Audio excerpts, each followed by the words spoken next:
Bueno, Martín, gracias por esta entrevista con Infobae. Me gustaría empezar por el número de inflación de ayer, que se conoció, el índice de abril del 8,8%. Volvimos al dígito. El presidente lo festejó ayer en las redes como un gol. De hecho, literalmente puso que había sido un gol. ¿Qué opinas? Bueno, primero contextualicemos, el presidente festeja cualquier cosa, si la ley base se aprueba, lo festeja, si se rechaza, lo festeja. No me parece muy relevante lo que festeje o no festeje el presidente, me parece que es una estrategia de comunicación. La realidad es que hay mucha gente sufriendo y la realidad es que ha habido una caída muy fuerte del poder adquisitivo de los ingresos. Que la inflación siga bajando en el corto plazo me parece un resultado esperable. Y es una combinación de cuestiones. Por un lado, hubo un ajuste fuerte, principalmente concentrado en los jubilados. Ahí hay dos cosas que decir. Era necesario y es necesario poner las cuentas públicas en orden. Lo segundo es quién paga eso. Y el esquema es profundamente regresivo. Mientras le baja impuestos a los ricos, le sube el costo de vida en términos de los ingresos fuertemente a la clase media y a los jubilados. Pero claramente hubo desde el punto de vista fiscal una reducción del déficit que implicó que en todo el año no haya tenido que haber asistencia del Banco Central vía la emisión monetaria que genera inflación para financiar los déficits del Tesoro Nacional. El otro bloque es el de... O sea que hubo más licuadora que motosierra. Hubo las dos cosas, hubo motosierra y hubo licuadora, pero sí, el principal ajuste es la licuadora sobre los jubilados. Motosierras, lo que hay es algo que va a tener consecuencias, la forma en que se hace sobre el futuro del país por la desinversión que genera en conocimiento y en la capacidad de infraestructura del país. Pero sí, lo más importante fue la licuadora. Después hubo otro componente de la licuadora, que es la política monetaria. Y ahí yo creo que hay un mérito. Nosotros tuvimos una discusión muy fuerte sobre la política de tasa de interés.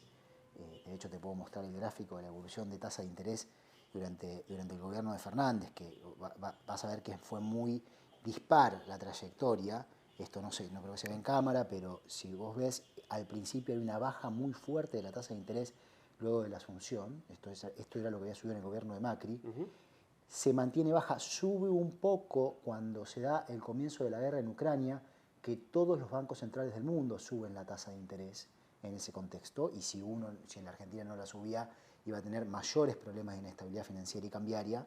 Después el objetivo era ir bajando la tasa de interés, acompañando a una expectativa de reducción de la inflación en la medida en que se pudiesen implementar las políticas económicas, justamente bajar el déficit fiscal, acumular reservas. Bueno, es sabido lo que pasó en ese momento durante el gobierno, no se pudo hacer la reducción del déficit fiscal y luego luego de mi salida del Ministerio de Economía, esto es lo que pasa con la tasa de interés. Y obviamente la forma de pagar por esos mayores intereses del Banco Central sobre su propia deuda fue emitiendo, es decir, fue con inflación. Este gobierno ahora está bajando la tasa de interés y eso es un factor que contribuye a la desinflación. No es cierto igual que le haya bajado el spread a los bancos. Lo que ocurre es que los plazos fijos valen menos y los bancos están forzados a tener que salir a buscar otras opciones. Entonces yo te diría, miremos estas dos partes. La inflación crece tanto al principio por el tamaño de la devaluación del tipo de cambio oficial, que es una elección de política económica del gobierno. Luego, como consecuencia de un ajuste fiscal que Ahora, Martín, te hago un paréntesis ahí, perdón, porque vos decís claramente la evaluación que hizo el gobierno cuando asumió, que por eso sube la inflación. Ahora el gobierno dice que eso era inflación acumulada. No, bueno, está claro que la inflación venía creciendo y está claro que hay una inercia importante, pero el salto devaluatorio lo hizo el gobierno actual y eso tiene un impacto sobre la inflación. Ahora, me decís, ¿se podía no hacer ningún salto devaluatorio? Yo creo que no podías no hacer ningún salto devaluatorio. Creo que el tamaño de la devaluación importa y la forma en que compensás a los perdedores. Y aquí no tuviste una compensación a los jubilados. Los jubilados la están pasando mal, realmente. Y son ellos quienes pagan principalmente el ajuste. Insisto, reducir el déficit fiscal era necesario. El punto es cómo lo haces. Hoy se está haciendo de una forma que al mismo tiempo que le pedís un esfuerzo muy grande a una parte importante de la sociedad, le estás diciendo a quienes más tienen, ustedes le vamos a aliviar, ustedes van a pagar menos impuestos, que es lo que está pasando con la reducción del impuesto a los bienes personales. Ahora, Martín, ¿se podía hacer de otra forma? No, yo creo que totalmente, absolutamente. Era la forma en que se venía haciendo en el año 2021, agregándole la reducción de los subsidios a la energía, segmentando para que los ricos no... Y más que eso, yo creo que el subsidio a la energía hay que reducirlo fuerte. No es ahí en donde hay que poner subsidios. En todo caso, es preferible que haya transferencias de ingresos, que el Estado tenga la capacidad de identificar quién lo necesita y que vaya a quienes lo necesitan. Entonces, claramente había otro camino. Ese camino se estaba llevando adelante en el 2021 de forma incompleta, no se pudo llevar de forma completa. Bueno, después todo cambió y se siguió otro camino y terminamos con el gobierno de Milei en la Argentina, con todo lo que ello implica. Yo creo que va a ser muy dañino. Ahora, cerrando sobre la inflación, si puede ser, esto es el corto plazo. Yo no veo que lo que se está llevando adelante implique acabar con la inflación en la Argentina. No veo que este gobierno vaya a acabar con la inflación en la Argentina, más allá de que sí la veo bajando en el corto plazo. Creo ¿Por qué decís que no? Mirá, ¿Por qué no ve el proceso? Y claramente hay un proceso inflacionario a la baja. hay un proceso inflacionario a la baja y también se construyen condiciones para que en el futuro van a tener impacto en la inflación. Por ejemplo, el punto, lo que implica empezar a desatar el ovillo es el BOPREAL, que es el bono en dólares que emitió el Banco Central, que se suscribió con pesos a tipo de cambio oficial. Y esto es parecido a la época de Macri, cuando decían, podemos tomar toda esta deuda porque va a venir una lluvia de inversiones y la economía va a tener más lluvia de inversiones. Bueno, y vamos a tener más producción de lo que le exportamos al mundo, y no pasó, y 2 años después de que empezaron a tomar toda la deuda externa, los mercados dijeron, se acabó, no hay más plata para la Argentina. Y le fueron a pedir plata del Fondo Monetario Internacional para darle salida a los mismos que habían venido a especular y para evitar reestructurar la deuda. Bueno, ahora los volúmenes son mucho menores que con Macri. Milei no tiene el acceso al crédito internacional que tuvo Macri, pero encontró esta ventana de oportunidad, la conducción económica, en donde lo que dijeron es, bueno, vamos a chupar pesos de la economía emitiendo un bono en dólares del Banco Central. Algo que los países del mundo no hacen. Los bancos centrales no emiten deuda en una moneda extranjera, pues no emiten esa moneda. Y eso genera un riesgo muy grande para el Banco Central. Entonces, si en el futuro pasa que hubo mucha inversión y la economía despega desde el punto de vista de los saldos de divisas que genera, bueno, el Banco Central estará más cómodo, tendrá reservas, el BOPREAL no será un problema. Pero ¿No vislumbras ese escenario? ¿No lo vislumbras? No lo veo ese escenario, porque lo que veo es que es una Argentina en donde se está generando menos productividad futura. Si vos desinvertís en conocimiento y desinvertís en infraestructura pública, que son los dos pilares principales en el mundo que le dan a un país una ventaja competitiva respecto a otros. Tener abundancia en eso que te genera valor en una sociedad, que haga el sector privado más productivo. Si desinvertimos en eso, no veo condiciones de mayor productividad futura. Por lo tanto, no veo que vaya a ser Argentina un lugar atractivo para la inversión en general. Eso no lo estoy viendo. Por lo tanto, lo más probable, desde mi punto de vista, es que eso se convierta en un problema. Que cuando haya que pagar el BOPREAL, se empiece a buscar refinanciar, pero a tasas de interés muy altas. Y eso vaya generando una bola de nieve. Me parece grave el tema del BOPREAL. De vuelta, aquí alguien te va a decir, no, todo va a andar fenómeno. Ya veremos en el futuro, ¿sí? Va a ser peculiar si después de atacar tanto a la casta, a Milei, resulta ser que lo que le desarme el programa económico es un ministro que es un exponente de la casta y que, desde mi punto de vista, conduce la política económica con una clara definición de a qué intereses privilegiar en este contexto de la Argentina, que no son los intereses de los trabajadores, no son los intereses de los jubilados, no han sido los intereses de la clase media. Ahora, Martín, digamos, el gobierno podría decirte, bueno, pero el gobierno anterior que nos presidió tampoco defendió los intereses de los trabajadores. Bueno, yo no estaría de acuerdo con eso. Hay que separar los periodos igual, ¿no? Pero vos tuviste un periodo en el cual el salario real fue creciendo. Al principio crece, después cae con la pandemia, eso pasa en todo el mundo y después se empieza a recuperar. Y ya a finales del 2021 el salario real registrado había recuperado la pérdida del año previo. El sector que más le Vuelve costó... a perder después. Por eso digo que hay que separar los periodos. Okay. Y al sector que más le costó fue a los trabajadores informales por las restricciones sanitarias, principalmente. Que lo que más afecta es eso, imagínate, no sé, la cancha de fútbol no puede abrir porque no hay partido, sin público. Y bueno, el que vende choripán en la esquina no vende choripán. Y eso tiene todo un multiplicador de la actividad informal que afecta a ese segmento. Pero eso también se está empezando a recuperar. La Argentina iba con un esquema consistente de políticas económicas pensado para el bienestar del pueblo en la dirección correcta, con problemas igual, cosas que no se estaban pudiendo implementar. Después pasó lo que pasó y ahora no veo que Argentina esté yendo en una dirección de mayor prosperidad. Lo que sí veo es que muchos no ven una alternativa. Y el no ver una alternativa hace que la esperanza recaiga en lo que hay. Y lo que hay hoy es este gobierno.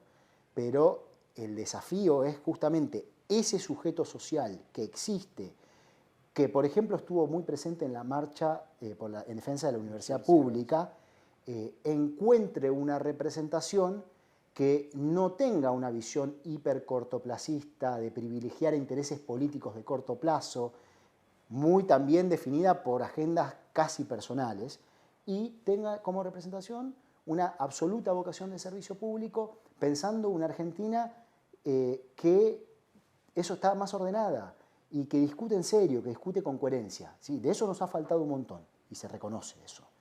Creo que eso es lo que dio lugar a que gane el gobierno de Milei. Ahora, Martín, vos hablabas del salto de la evaluación de principio del gobierno de Milei y hoy, digamos, claramente hay un dólar planchado. Algunos dicen que el dólar debería estar 1.400, 1.500, digo. El gobierno debería en algún momento volver a evaluar. Digo debería porque la verdad que no sé qué es lo que va a pasar, digo. La pregunta es, ¿hay margen para que no devalúe el gobierno? Yo creo que el gobierno va a intentar evitarlo lo máximo posible. Lo que pasa es que la inflación tiene un elemento de inercia. Fíjate que esto está presente. A pesar de la brutal recesión que se le generó al país, la inflación dio 8,8%. ¿Sí? Yo no me pondría contento con ese resultado si estuviera conduciendo la política económica. Yo diría, semejante... En términos futbolísticos no es un gol para festejar. No, porque vos generaste semejante recesión para bajar la inercia y todavía te da 8,8% cuando el tipo de cambio oficial se mueve al 2%. Bueno, venimos del 25 de diciembre. Sí, y 8,8 es un montón al mismo tiempo, ¿ok? Si vos tuvieses una actividad económica que no se está deprimiendo, ahí festejás el 8,8%. Porque decís, bueno, pude mantener la actividad económica y la inflación bajó desde 25 a 8,8%. Pero esa no fue la apuesta que hizo este gobierno. Este gobierno lo que dijo es, voy a hacer un ajuste tal que tenga un impacto brutal en la actividad para que eso me baje la inercia inflacionaria muy fuerte. Y a pesar de eso, todavía tener la inflación 6 puntos arriba de la tasa de devaluación del tipo de cambio, lo cual implica que el tipo de cambio real se está apreciando. Lo cual muestra que no es suficiente, aunque es necesario, el uso de los instrumentos fiscales y monetarios para bajar la inflación. No es suficiente. Sí que es necesario, el gobierno eligió una forma de atacar eso. Yo estoy más de acuerdo con una que con la otra, con la de la política monetaria y con la política fiscal en su composición, pero no es suficiente. Ahora, ¿cuál es la otra receta? Digo, porque hay una biblioteca que te va a decir, bueno, la única posibilidad de bajar la inflación es enfriando la economía. No hay otra manera de bajar la inflación sino enfriar la economía. No, yo no lo veo así. Me parece un enfoque errado ese, porque el problema de la inflación también es un problema de coordinación en la sociedad.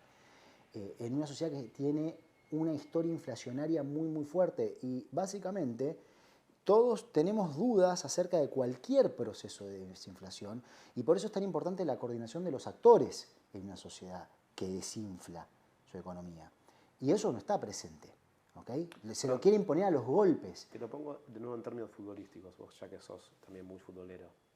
Cuando Milei festeja ayer el gol por el 8,8 del IPC de abril, ¿vos crees que la sociedad no está festejando ese gol? Yo creo que la sociedad está sufriendo, pero que también hay una parte importante de la sociedad que mantiene viva la esperanza. Y eso se lo adjudico a todo lo que pasó anteriormente, no solamente con el gobierno previo, para nada, con los gobiernos. El gobierno de Mauricio Macri generó una crisis económica, social y de deuda enorme en la Argentina. Y la Argentina está estancada desde el año 2012. ¿Sí? Tuvimos un año de crecimiento fuerte, que fue el 2021, cuando el producto creció 10,4%, bajó fuertemente la tasa de desempleo, bajó la pobreza, bajó la desigualdad, pero duró un año y medio. Después se acabó eso. ¿Okay? Entonces, si vos tenés un país que lleva más de una década de estancamiento, obviamente eso genera falta de esperanza, genera desazón. Y en algún lado se depositan las esperanzas. Yo siento una enorme responsabilidad con mi país y quiero otra cosa para mi país. Y creo que tenemos la tarea de construir un programa de gobierno con contenidos serios adaptado al mundo que vivimos hoy, en donde hay cuestiones que son esenciales. Una, por ejemplo, es la educación, absolutamente central. De hecho, pienso que es más importante redistribuir acceso a la posibilidad de generar capital humano, de formarnos, que redistribuir ingresos. Eso es mucho más importante. Entonces, en esa alternativa que la Argentina se necesita a sí misma, quisiera que haya cuestiones que fueron muy difíciles de discutir en los años previos, que se puedan discutir con otro tamiz y con otra fuerza. Ahora, Martín, en la política fiscalista del gobierno, digo, el gobierno viene con una política muy agresiva fiscal, digo, ataque el déficit, de hecho también se festejó el superávit fiscal del primer trimestre. Lo cierto es que en las últimas semanas, el último mes, se postergó el aumento de la luz, se postergó el aumento del gas. ¿Vos creés que en esa postergación, en este caso particular, hay un reconocimiento del gobierno de que así como está el programa fiscal es insostenible en términos sociales? En términos sociales, que bueno, creo que hay, que empiezan a ver, que tampoco pueden hacer cualquier cosa. Pero bueno, recién reaccionan cuando los problemas ya pasaron. La gente, la clase media, por ejemplo, la prepaga ya pagó el aumento enorme que hubo. El presidente decía hay que desregular a los monopolios, porque regularlos es ineficiente. Algo que no tiene lugar en la teoría económica seria hoy en día. Una discusión que ya se dio, ya se saldó. ¿Qué ocurrió? Y fue de manual, los desregulaste. No hay nuevas empresas que entren al mercado rápidamente a proveer ese servicio. ¿Qué hicieron los que estaban? Se agruparon y subieron los precios y hubo plata que fue de la clase media a los bolsillos de los dueños de las prepagas. Bueno, lo mismo pasó en general. Los jubilados tuvieron un ajuste enorme, el poder adquisitivo se les desplomó. Eso es lo que explica la baja del déficit. No me voy a poner a festejar una baja del déficit explicada por agravarle la vida a los jubilados. No me parece un motivo para festejar. Me parece para festejar en general bajar el déficit si se hace de una forma en donde estén repartidos los costos en la sociedad de una forma progresiva, equitativa. Ahí sí, eso es lo que necesita la Argentina. Es una discusión muy... Tal como está, ¿vos crees que es insostenible en el tiempo? Yo creo que así como está planteado esto hoy va a generar desazón en algún momento, porque la gente va a ver que cuando la inflación esté más baja igual no vive mejor. Eso es lo que va a pasar. No, van a ver que no viven mejor que cuando comenzó el gobierno. Por ahora no está pasando. Por ahora lo que está pasando es que no viven mejor, pero que esperan vivir mejor. Pero cuando avance el tiempo van a ver, un poco nos bajó la inflación, pero no vivimos mejor. Vivimos peor que antes. Y ahí es donde muchas preguntas van a ser reformuladas. Ahora, Martino, hoy está exponiendo en el Senado el jefe de gabinete, Nicolás Posse, y hace un rato en su informe inicial, en su introducción, se refirió obviamente a problemas actuales, a lo que estaba haciendo el gobierno, y dijo que en el área económica se habían encontrado con parches sobre parches sobre parches sobre parches. ¿Qué responsabilidad les toca a ustedes? Me refiero a ustedes al proceso de Alberto Fernández, presidente, en esta definición de veníamos de parche sobre parche sobre parche. Pero te pido que separes los periodos, ¿no? Porque a mí... Lo vas a separar vos, así no, que... sí, digamos, nosotros no emitimos un bono dual, dándole a los bancos la tasa más alta entre la inflación y la devaluación, tampoco dimos un tipo de cambio mejor a la soja. Así que me parece que es importante separar los periodos. Sí, yo creo que hubo, sobre el final, termina en un esquema donde hay un montón de parches. Durante nuestro periodo también hay parches, pero son de otra otra envergadura. Un parche, por ejemplo, es la búsqueda de la segmentación de los subsidios, que no se pudo hacer. Es un parche, no es un mal parche, pero es un parche. Claramente sería mejor poder ¿Pero hacer... reprochás eso? ¿En qué sentido? No haber podido avanzar con la eliminación de subsidios. Pero, Con la reducción de subsidios. hicimos todo lo que pudimos, no es una decisión política mía, a mí no me votó nadie. La decisión política es de quienes fueron votados. Y no se pudo avanzar porque una decisión política de no avanzar, no por falta de capacidad técnica de quienes estaban diseñando eso. De hecho, el diseño fue el que después usó el ministro Massa y lo aplicó y funcionó y no se quejó nadie. ¿No vimos alguna tapa de diario quejándose que a alguien se le subió, a alguien electrodependiente le subió tanto la luz? ¿Por qué al principio se quejaban y después no se quejaban? ¿Por qué al principio no quisieron y después sí quisieron? Y decímelo vos, ¿qué pensás? No, bueno, te pregunta a vos, que sos el entrevistado, que eras el protagonista de ese claro, momento. No, bueno, claramente hubo un tema político y una decisión política en un momento de no poder avanzar y en otro momento se tomó la decisión política de sí, habilitar que se avance. Pero cuando te preguntás si te lo reprochabas, no en términos personales, sino en términos políticos y de gestión. La pregunta iba referida a si te cuestionás o te reprochás no haber, o vos decís, mirá, hice todo lo que pude. No, creo que realmente creo que dimos la vida, o sea, todo lo que pudimos y lo que pude para llevar a la Argentina a cierto lugar. Varias cosas se lograron, otras no, después fue imposible gobernar sobre el final, totalmente imposible. Pero bueno. ¿Crees que en su momento el presidente también dio la vida por esa? Yo creo que él tomó una decisión política en función de su lectura de la situación y como presidente sabía mejor que yo claramente cuál era la situación de la coalición de gobierno.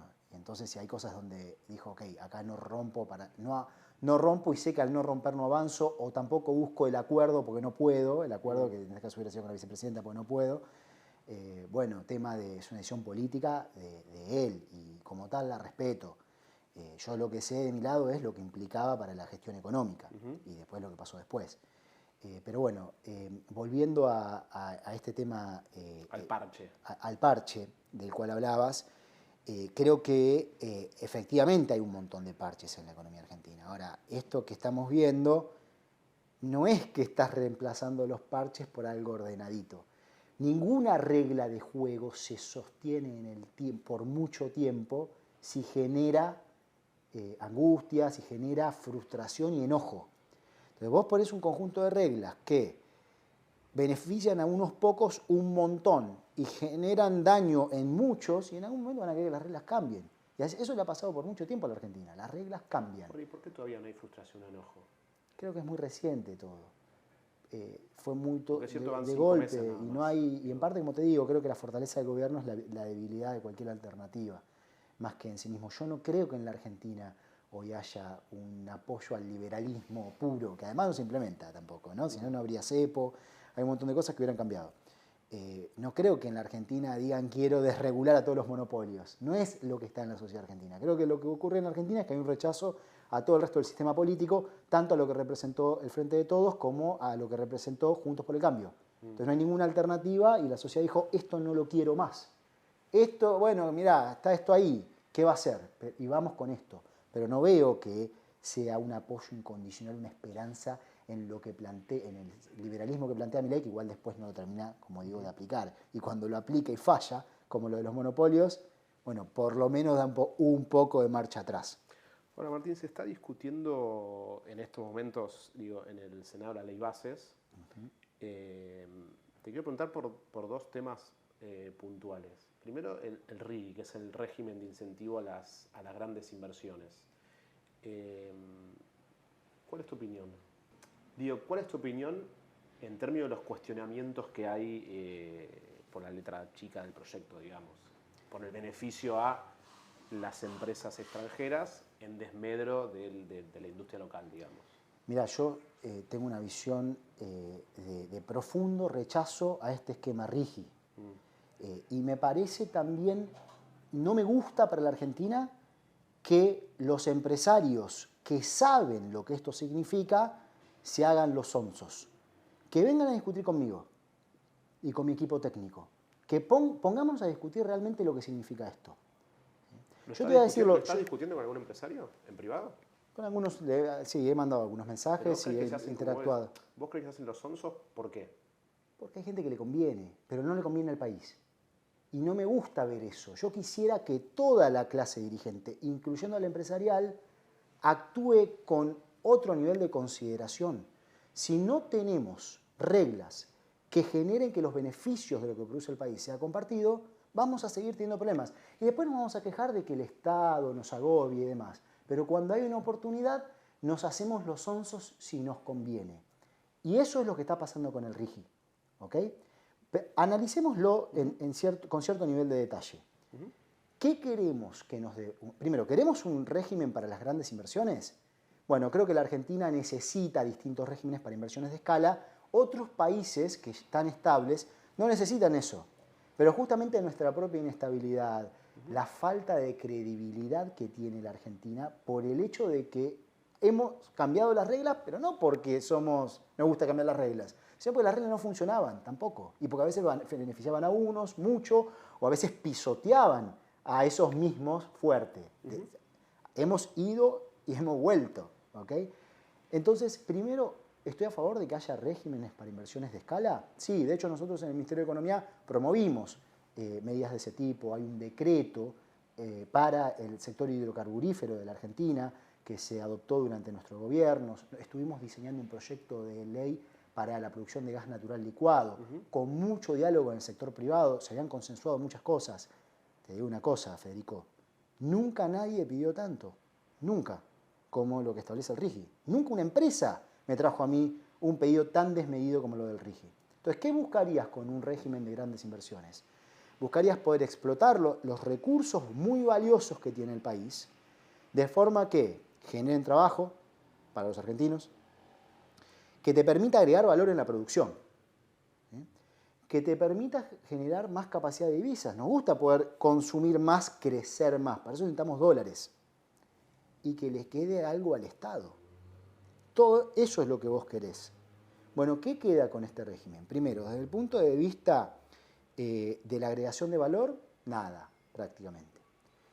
Para poder clasificar a este régimen, necesitas hacer una inversión mínima de 200 millones de dólares. Pero vos podés traer máquinas que necesitas para producir, que si después el fruto de lo que esa máquina genera le deja algo al país, está fenómeno, las puedes traer computándolas a ese límite, todavía no le entró $1 al país, pero después cuando vos producís, lo que dice el RIGI es 3 años después de que producís, de que empezaste a producir, y cuando exportás no liquidás una sola divisa en la Argentina. Cuando vos realmente estás produciendo y exportando, no estás liquidando una sola divisa en la Argentina. Y alguien te podría decir, bueno, pero en los países no hay un mercado único libre de cambios donde la gente tenga que liquidar divisas. Yo te diría, depende. En los que no lo hay y están institucionalmente fuertes y les va bien, no lo hay porque no hace falta. Porque la gente igual deja el dinero en el país. En los que no lo hay y están subdesarrollados, como varios países de África que tienen recursos naturales, no funciona. No es que eso funcione. Y la Argentina no puede asegurar que no vaya a necesitar tener la necesidad de liquidación de divisas de acá a 30 años. Entonces vos podés perfectamente traer tus propias máquinas, sacar el recurso, exportarlo, que no haya una sola transacción ocurriendo en Argentina, que no deje un solo dólar en la Argentina. ¿Y qué nos queda? Y lo último que nos queda es lo fiscal. Decís, bueno, al menos que paguen impuestos. Los derechos de exportación, 0. Tampoco te queda nada de eso. El impuesto a las ganancias lo bajan. Lo bajan a 25%. Va a pagar más una empresa mediana en la Argentina de impuesto a las ganancias que una gran empresa sacando los recursos naturales. Por eso yo lo veo como un saqueo. El RIGI para mí es un saqueo. Pero ¿y cuál es el beneficio? Perdón, y encima pone en una desventaja competitiva a las empresas locales también.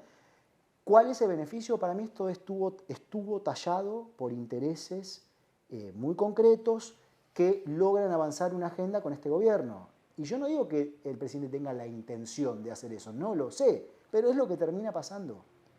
Y después a veces tiene que volver atrás, como hizo con lo de las prepagas. Bueno, prefiero evitar que esto pase. Bueno, de hecho están modificando la redacción original del capítulo RIGI. Pero digo, no entiendo por qué entonces los empresarios locales se estarían haciendo los sonsos con esto que vos explicás. Es que no, bueno, porque hoy los negocios muchos son transnacionales y va a haber oportunidades para algunos. Por eso, no para todos. Hay otros empresarios locales que están diciendo, ya la UIA ya Sí, llamó sí, la sí, atención. sí, ¿Ok? UIA, INRA, digo, ahí. Pero sí porque además yo te digo, Federico, yo sé lo que los empresarios locales consideraban que era necesario para, por ejemplo, avanzar en la producción de gas natural licuado. Y era mucho menos que esto. Lo otro que me parece mal es meter todo en la misma bolsa, la minería, la energía, dentro de la energía el gas natural licuado. Tenés que tener un régimen apropiado para cada sector. No necesitas 0 derecho de exportación para la minería, para producir. Y querés que le quede algo al país. Ese es el punto. Bueno, para el gas natural licuado, que no se consumiría en el mercado local, que es solo exportación, puede ser otra historia y hay otros instrumentos fiscales para que le quede algo al Estado, como por ejemplo es el impuesto a las ganancias. Pero como ves, tendría que estar diseñado cada capítulo de un régimen o cada régimen para el sector específico. Nada de eso está pasando. Esto me parece realmente, va a ser, cuando estudiemos historia, espero que esto no pase el Senado. Espero, no quiero ver, si hay gobernadores del espacio de Unión por la Patria cuyos representantes estén impulsando un voto positivo de esto, que sepan que les está haciendo mal a su propia provincia. Porque lo que ocurre acá es que dañan a sus propias provincias. Ahora, Martín, no vamos a acordar muy bien de qué vote cada quien con el RIGI.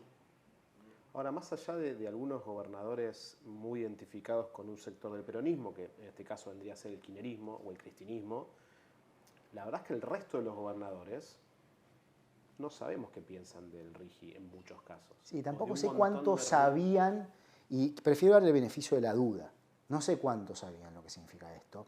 Bueno, pero ahora sí lo saben. Ahora lo saben. Hace semanas venimos discutiendo. Ahora sí, pero cuando llegó a la Cámara de Diputados hubo muy poca discusión. En parte por la crisis que tenemos de generación de contenidos. Perdón, Martín. El RIGI se viene discutiendo desde que entró la primera ley ómnibus en el verano. Digo, hace 5 meses casi que se viene discutiendo. No es RIGI de esta manera. Además, pensar después cambió la redacción, pero el marco conceptual del RIGI como tal se viene discutiendo hace meses, te diría. No es mi visión de que se haya discutido tan en detalle como sí otros temas. Cuando entró a la Cámara de Diputados, de pronto nos pusimos todos a leer. Hay un problema, o sea, yo digo, ¿dónde está el instituto del peronismo que esté analizando cada cosa, generando conocimiento? Bueno, ese ámbito no existe. No existe eso. Entonces son intentos aislados, como este lugar donde estamos, que es un think tank que yo creé, porque justamente considero que hay un vacío en la Argentina, que se llama Suramericana Visión, donde miramos todo, pero a veces la corres de atrás. Necesitamos algo mucho más organizado, con otro volumen y capacidad de generar contenidos de forma proactiva y también de defendernos cuando haga falta. Pero empezando por ser proactivos. Con el RIGI lo que ocurrió es que se empezó a analizar un poquito tarde. Bueno, ahora sí se sabe. Y ahora vamos a estar mirando muy bien qué vota cada quien.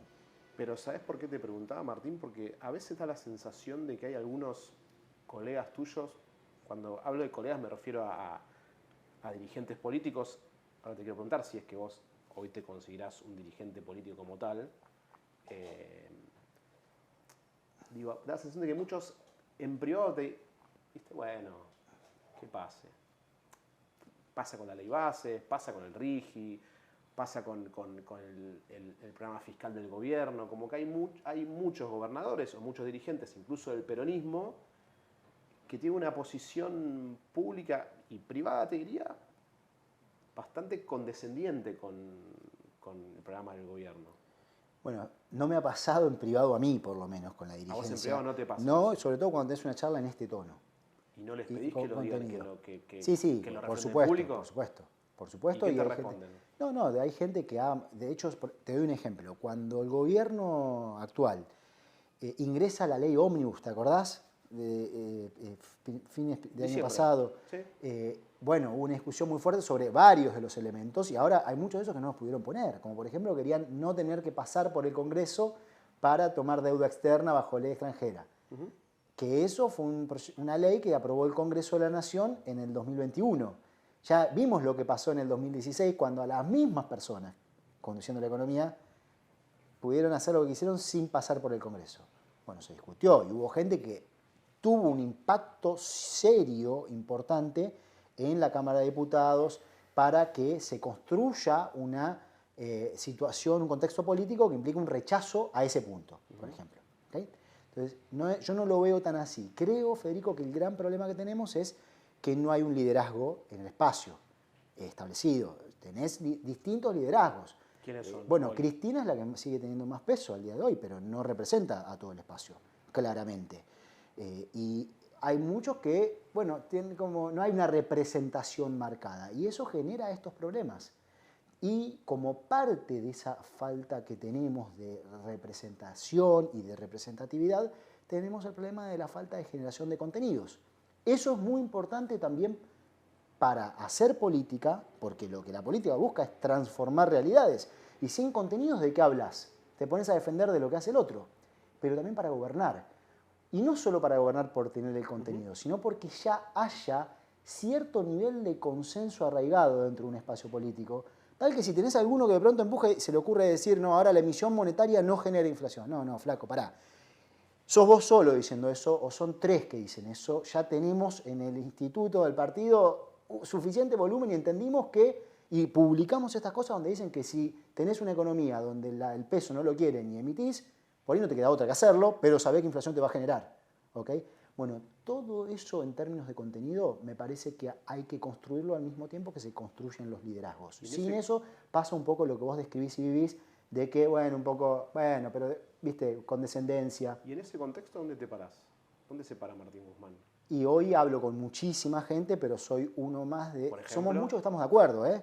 Pero no, es que hablo con todo el mundo, con sindicatos, con movimientos sociales, con gobernadores, con intendentes, con exministros, somos muchos que estamos hablando. ¿Y vos crees que todos piensan o tienen ese análisis que haces me vos? encuentro con mucha gente que comparte esta visión que yo tengo para la Argentina. A veces cuesta que emerja en el debate público con suficiente volumen por el grado de fragmentación que ha habido en el espacio. ¿Te consideras un dirigente político, Martín? Me considero que claramente quiero ser un dirigente político, pero hoy no estoy dirigiendo desde la política, pero sí estoy haciendo acción política. Por lo tanto, potencialmente diría que sí, con el objetivo de gobernar la Argentina. Yo creo que tenemos que gobernar la Argentina y poner a la Argentina en otro lugar. Y creo que se puede. ¿Ese objetivo de gobernar la Argentina, dónde te ves? Y eso es lo de menos. Lo que después se verá quién ocupa cada lugar.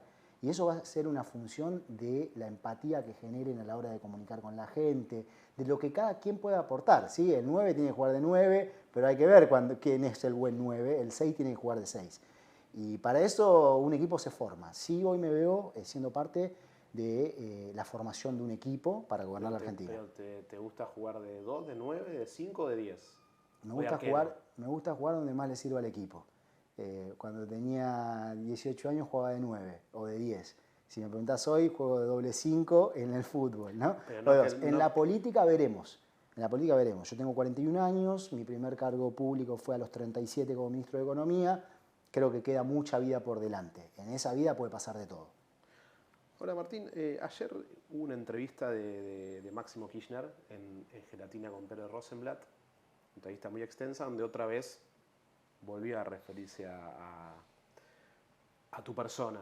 Digo, algunos dirán que por ahí no con la agresividad o contundencia de otros reportajes, pero volvió a hacer hincapié en Martín Guzmán, digamos. ¿Cuál fue el pecado original de Guzmán con el kirchnerismo? ¿Cuál es la raíz de ese...? Si me preguntás a mí, creo que fueron las circunstancias. Que es que la Argentina... ¿En qué sentido las circunstancias? Hubo dos temas. Pasa que el problema no fue solo con el kirchnerismo. Nosotros tuvimos otro tipo de problemas también y sobre temas muy profundos de la política económica con parte de gente que había puesto el presidente también. No es personal para nada. Pero con el kirchnerismo fueron el tema de los subsidios a la energía, que para mí es un tema enorme. Eso fue uno de los grandes problemas de ir desarmando, dañando el Estado por más de una década. ¿Sí? Que pensás, llegaron a ser en el 2014 3 puntos del producto los subsidios a la energía. Para que te des una idea de lo que significa, todo el gasto en ciencia y tecnología que hace el Estado en el presupuesto del sector público es 0,3%, o lo fue en el 2022, del producto. O sea, 10 veces eso. No, basta, en eso no. Entonces, eso fue un tema y ahí fue un choque. Porque además es cierto que Macri subió las tarifas muchísimo para aumentar la rentabilidad de las empresas y no solamente para que aumente la inversión, no aumentó la inversión, no aumentó. ¿ok? Y que se había hecho campaña con que todo eso estaba mal. Y todo eso estaba mal, pero también había que explicar que en un ambiente inflacionario, congelar las tarifas significaba que aumentaran los subsidios. Y de algún lado lo pagás. O te endeudas, y como hay muy poco crédito, no te alcanza, o le pedís al Banco Central imprimir pesos. Y esos pesos dan vuelta y le pegan al tipo de cambio, ¿sí? Le pegan al dólar que la gente compra, al CCL, MEP, Blue, le pegan a los precios, le pegan a la inflación. Esa es la forma en que hay que discutir las cuestiones fiscales. Si yo quiero gastar esto, bueno, ¿cómo lo voy a financiar? ¿Quién lo va a pagar? Y esa discusión no se pudo dar bien. Fue espantoso cómo se dio esa discusión. Y después fue el tema del Fondo Monetario Internacional, donde a mí no me gusta tener que negociar con el Fondo Monetario Internacional. Lo hago por patriotismo puro, puro patriotismo, y porque no podemos pagarle. Por eso había que refinanciar la deuda. Y esa deuda la tomó el gobierno de Macri, y no pudimos evitar que la tomara. Entonces hubo que llevar adelante una negociación, y cada quien se posicionó en cierto lugar. Yo me posicioné en el lugar de ponerme a trabajar, de sentarme en una silla y decir, bueno, ¿cómo arreglamos este despelote que tenemos? ¿Y qué acuerdo podemos hacer que no implique pérdida de derechos de los trabajadores, que no afecte a los jubilados, para poder refinanciar esta deuda? Otros se pusieron en otro lugar. Y, digo, ¿seguís sosteniendo que fue el mejor acuerdo que se pudo haber conseguido?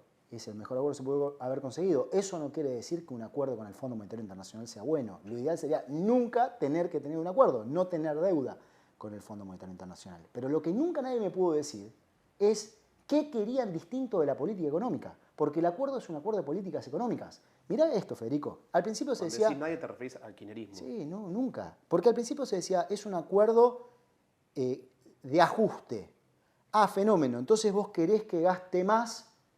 ¿Y cómo lo voy a financiar? Y mirá, más deuda no tengo. Cobro lo que se llama el impuesto inflacionario. Le pido al Banco Central que imprima billetes y que eso me licúe el valor de los salarios. Nadie me dice eso.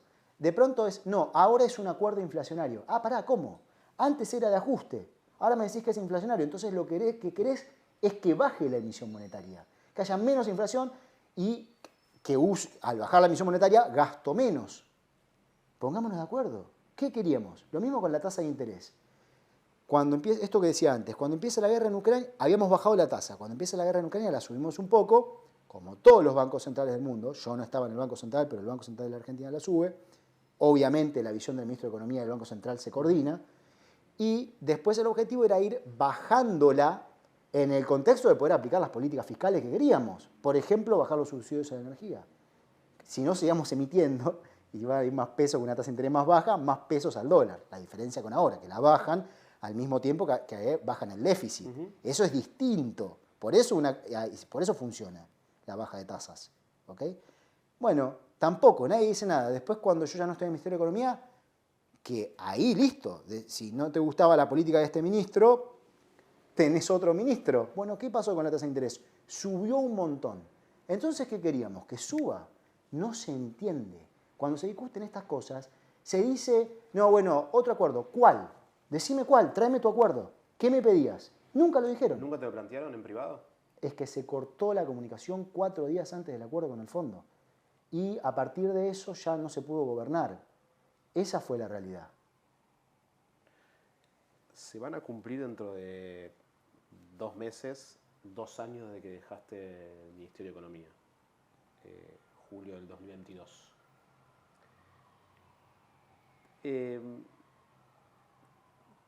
¿Estás conforme con tu salida? ¿Sabes por qué te pregunto tu salida? Porque obviamente hubo mucho ruido en su momento con cómo fue la salida, digo, por la forma, por el tweet, por las redes sociales, por cómo se dio, por el contexto. ¿Hubieras hecho todo igual? Yo no veo otra manera realmente. Igual no se contó la verdad, se operó de cualquier cosa. Aprovechá y Hubo y un periodo de tiempo muy largo donde se iba aclarando, esto es imposible, no se puede gobernar así. Imposible, no había manera. Vos le decís al funcionario, tenés que hacer esto, y depende de vos, no lo hace. Al otro, del otro lado, te pido que intervengas con tal operación, no lo hace. Imposible. Entonces se venía diciendo, hay que tomar una decisión política. O hay un acuerdo y se puede gobernar, o cambian a las personas, o me cambian a mí, y se dilataron. Hubo una corrida cambiaria en el medio, en junio. Tuvimos una corrida cambiaria y a partir de ahí no hay más. Hubiera sido una total irresponsabilidad. Lo que pasa es que todo esto se comunicó. Yo lo hablé con el presidente de la Nación. ¿sí? Con él lo hablé, que es quien es la máxima autoridad política del país. Bueno, la renuncia se le comunicó al presidente, se anticipó, fue un proceso. ¿La máxima ¿Ok? autoridad política era el presidente o la vicepresidenta? Autoridad del presidente. Otra cosa es quién tiene mayor Bueno. volumen político y peso político. Son dos cosas distintas, pero quien termina decidiendo es el presidente. Él puede elegir no hacer lo que preferiría en otro contexto por la situación política que lee, pero es una decisión del presidente. Y lo que se hizo fue comunicarla por Twitter. ¿No? Que no sé si te ocurre alguna otra forma, que la ponía en el diario, ¿cómo hacía? Porque No lo sé, ya digo, se comunicó no lo sé. al presidente de la Nación, se avisó que se iba a comunicar de forma pública también, sino como no se entera la sociedad. Y además no había más tiempo. Es para una charla que yo ya he dado en otros lugares, pero no había más tiempo. Eso era un sábado, no se podía esperar el domingo porque el lunes abren los mercados. Esa es la realidad. Y hubiera sido una gran irresponsabilidad con el país quedarse atornillado a una silla por el hecho de lo que te da ser ministro de Economía. No te tiene que importar el soy el ministro, no, lo que te tiene que importar es trabajar para la gente. Y cuando vos restás, tenés que tener la suficiente humildad de decir, yo no, listo, no, le hago mal al país. Y en ese momento yo era el lugar en donde caía todo y fíjate que después lo que hubo que hacer fue ordenar políticamente. También pasó que las políticas económicas fueron la mayoría en otra dirección y eso tuvo consecuencias para la Argentina. Ahora, y con 2 años después de esa salida, digo, ahora mirando hacia atrás por el espejo retrovisor, ¿vos crees que esa decisión te fortaleció en el tiempo o te debilitó? En términos políticos me refiero. Bueno, lo que pasa es que lo que debilita es lo previo, es todo, o sea, la salida es una consecuencia de todo un conjunto de procesos. En todo caso, son esos procesos lo que debilitaron principalmente la capacidad de hacer política económica. No se pudo hacer. ¿Lo pudiste hablar con el presidente? Sí. No en ese momento, sino con el tiempo. Sí. ¿Te sentaste a hablarlo en profundidad? Sí, sí. ¿Y a qué conclusión llegaste? Bueno, yo esto que te digo es lo que esto? pienso, él tendrá sus razones para sus ¿Te decisiones. reconoció el porqué de sus decisiones? Él tiene sus razones para sus decisiones y después, bueno, preguntale a él qué piensa, yo no voy a hablar en boca de él, pero bueno, no, yo también al presidente vi todo lo que trabajó en esos años y respeto sus decisiones. ¿Estás hablando con él? Alguna que otra vez. Ahora, y en estas conversaciones que tenés, en esta idea tuya de que haya un equipo, digo, para disputar dentro del peronismo y esto que decía de tener un contenido, ideas, ¿hablás con un dirigente del kirchnerismo o del cristinismo? Con Cristina no he hablado, y es la máxima dirigente, con Máximo tampoco he hablado. ¿Y con otros? Con otros es difícil, ¿viste cómo es? Que a veces es sí que están, pero que no está claro. No te quiero hacer dar nombres porque por ahí... Así que no, es difícil tenerlo claro realmente, pero con lo más del riñón o directamente quienes conducen, no hablé. ¿Te imaginas candidato el año próximo a una elección de medio término? No veo, yo creo que las decisiones se toman en función de los contextos. Y como digo, no importan tanto la persona en sí, sino lo que la persona le aporta a un espacio en un momento dado. Yo no descarto ninguna cosa, pero tampoco aseguro ninguna cosa para nada. No es para lo que estoy trabajando hoy en día. Yo hoy estoy trabajando... O sea, ¿no trabajas para una candidatura? No, hoy? yo hoy trabajo para construir contenidos para un programa de gobierno para la Argentina. Y en construir representatividad en un equipo que esté con el corazón puesto en la Argentina y el deseo de llevar al país a cierto lugar. Para eso es lo que trabajo. La conclusión sería, en ese caso, Martín Guzmán hoy está trabajando está preparando un programa de gobierno para la Argentina. Sí, eso sí. Incluye gobernadores, incluye intendentes, incluye Sí, sindicalistas. hoy estamos en una etapa de mucho contenido. Desde aquí hay un grupo de gente trabajando, construyendo contenidos en muchos temas que requieren ser discutidos en la Argentina. Hemos hablado casi todo de la economía, pero también nos vamos más allá que eso. Hay problemas sociales muy fuertes, hay temas que son centrales, como insisto, la educación creo que debería ser la agenda principal del país, la educación. Tenemos que lograr que nuestras chicas y chicos creciendo en la Argentina adquieran el capital humano que les permita competir en un mercado laboral que cada vez está más globalizado, que cada vez depende más de la tecnología, en donde puedan tener sueños, perseguir sus sueños. Para eso tienen que ser productivos. ¿Te gustaría sentarte con Cristina Kirchner a hablar estas cosas, a discutir estas cosas? No, lo haría, obviamente, ella es una persona, me parece, muy inteligente. Pero bueno, la situación que se dio es la que es de público conocimiento, no hablé más de por entonces. Ahora, muchas cosas vamos a estar en desacuerdo también, ¿no? Si me dice lo mismo que escribe en alguna de las cartas, voy a estar en desacuerdo. Hay muchas cosas vamos a estar de acuerdo. El RIGI seguramente estemos de acuerdo, que no hay que tomar deuda externa bajo ley extranjera sin pasar por el Congreso, también seguramente estemos de acuerdo. Yo creo que es sano hablar sobre la base de los acuerdos, los desacuerdos, ver qué entendimientos se generan y después, bueno, cada quien tendrá su visión para el país. Yo tengo la mía y esa es la que voy a empujar. ¿Te sorprendió, Martín, que Daniel Scioli se haya quedado como funcionario de este gobierno? Y te pregunto puntualmente por Scioli porque el año pasado en la campaña se habló de una posibilidad, vos me dirás si era ficción o no, de que bueno, pueda ser o que hayas podido ser candidato a una lista de Scioli. Entiendo que tenés una buena relación con Daniel Scioli. Sí, si sí. la seguís manteniendo. Sí, sí. Yo separo mucho las relaciones interpersonales de las cuestiones políticas. ¿Sí? Un amigo es un amigo, y después puedo estar o no de acuerdo. Yo con el gobierno de Milei no quiero tener absolutamente nada que ver. Sí pienso que hubiera preferido que se construya un gobierno, que prefiero obviamente a Scioli que a Milei. Te imaginarás que no tengo la menor duda al respecto. Después la decisión de él es la decisión de él. Habrá entendido que este es un momento en el cual él quiere jugar ese rol. Sí lo vi trabajar en la embajada en Brasil con mucha dedicación y efectividad para la Argentina, hizo cosas importantes.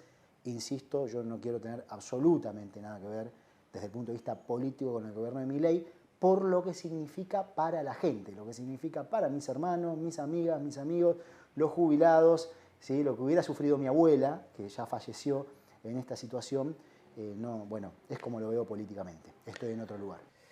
Hay, Martín, en estos momentos una especie de revival menemista. Ayer el presidente inauguró el Salón de los Gustos con el busto de Carlos Menem.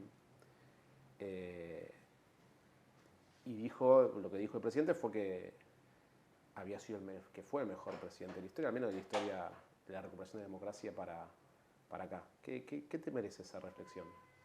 Habrá sido para algunos, para millones y millones de personas, para la gran mayoría, lo que terminó ocurriendo en la Argentina fue trágico. Recordemos que en lo que se aplica durante el gobierno de Menem... ¿Ves similitudes con la actualidad? La verdad que no tantas, pero también por las circunstancias. Es un mundo muy diferente, muy diferente. En ese momento, lo que se llamaba el Consenso de Washington, que era el Fondo Monetario Internacional, el Tesoro de Estados Unidos y el Banco Mundial, promovían, no en los países avanzados, sino en los países más de la periferia, reformas del carácter neoliberal. Sacar al Estado lo máximo de la economía. Y la idea era que eso iba a generar aumentos de la productividad y prosperidad para los países, y que además iba a haber un derrame. ¿Sí? Y la pobreza, ¿cómo se resuelve? Bueno, hay un derrame. Le llega, al final le llega. Nada de eso pasó.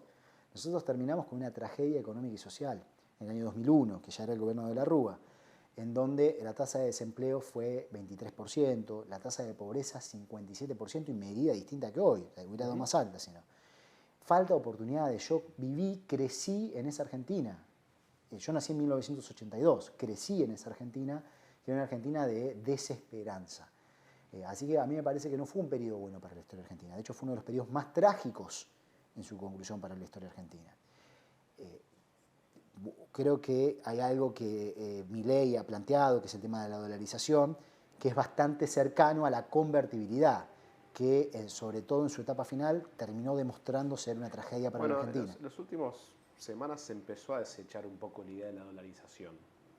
Va a depender, ha ido construyendo las condiciones para avanzar en esa línea. ¿Sí? Hoy yo creo que está más cerca, ¿no? Más lejos. Que cuando, que estamos más cerca de que tendría más chances que cuando comenzó el gobierno.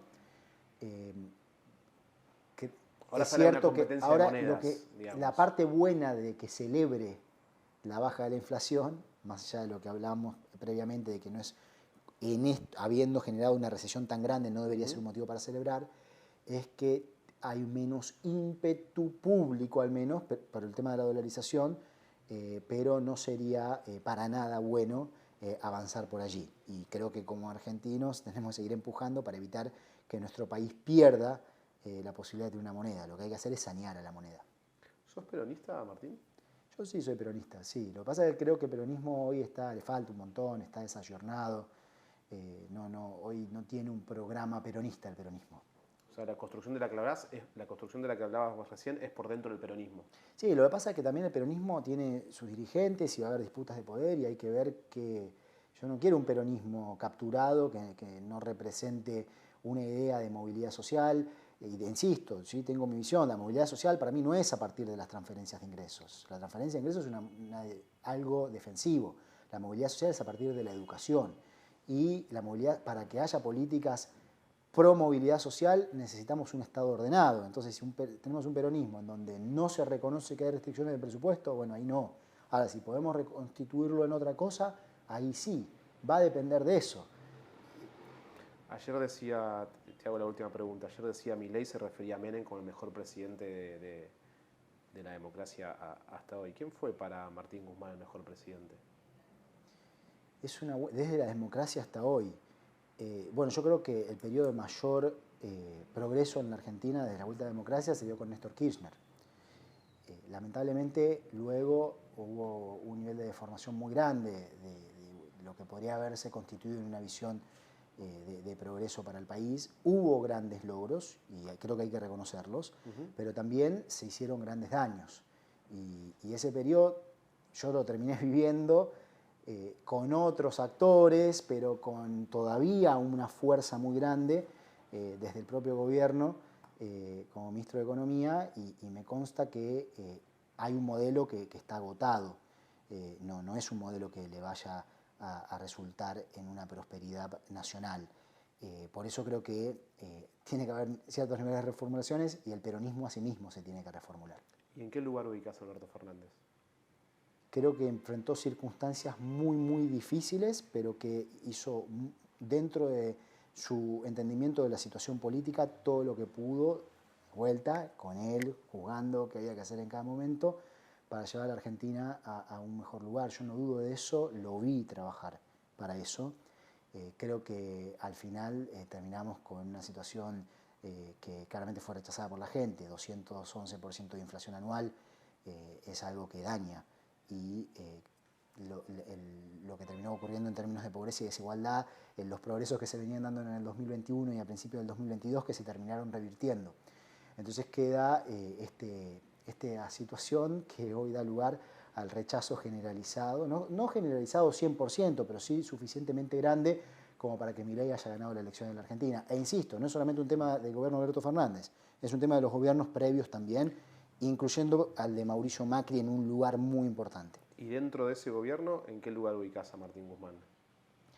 Y llegamos poniendo todo el corazón para hacer todo con el equipo lo que pudiéramos hacer para el país. Creo que se transitó una pandemia muy difícil, sin restricciones, sin acceso al financiamiento, y que habíamos logrado en el 2021, con todas esas restricciones, poner a la Argentina hacia un lugar más positivo. Creo que hay un trabajo que nunca termina. Esto no termina nunca, y va más allá que las personas. Lo que después quedan son las instituciones. Algunas cosas se lograron, inclusive a nivel institucional, que ponen ciertos frenos a conductas tan negativas que en el pasado se dieron fácilmente, como tomar deuda externa bajo ley extranjera.